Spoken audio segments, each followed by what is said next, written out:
Kayong mga mayayaman dyan, pagmasdan nyo yung ginagawa ng bata na yan. Kayong mga malalaking vlogger, pagmasdan nyo yung ginagawa ng bata, kung paano siya kumain, kung anong ulam niya. Kita nyo, nagdudurog lang siya ng sili para lagyan ng tubig at yun ang gawin niyang ulam para magkaroon ng panlasa yung kain niya. Walang pambili. Kung sobra-sobra naman ng pira nyo, baka pwede naman tumulong kayo. Kung ako lang siguro katulad nyo tutulong ako sa nangangailangan talaga katulad niyan.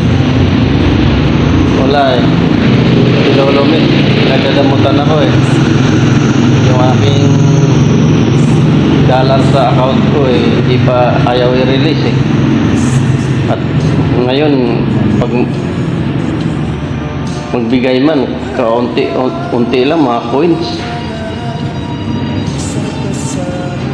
ba't ayaw mo ako subukan lolomits na kumita kahit paano para makatulong man lang ako sa gusto kong tulungan. Yun lang mga idol, yun lang ilolomit. Pagbigyan mo naman ako ilolomit.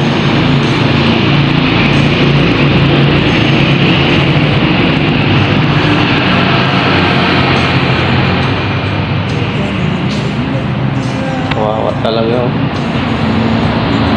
nagtitiis sa gutom o sa ulam ng ganyan.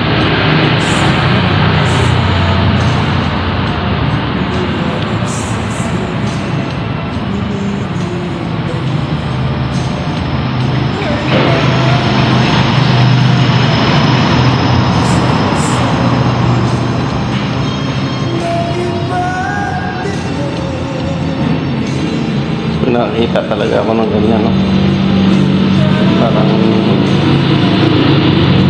umisikip ang isip ko kasi iniisip yung pamilya ko kahit paano hindi ko ginugutom yung aking pamilya. Kahit pagod na pagod ako, puyat, trabaho talaga ng trabaho para pamilya. Kahit paano hindi kaganyan yung mga anak pamilya ko.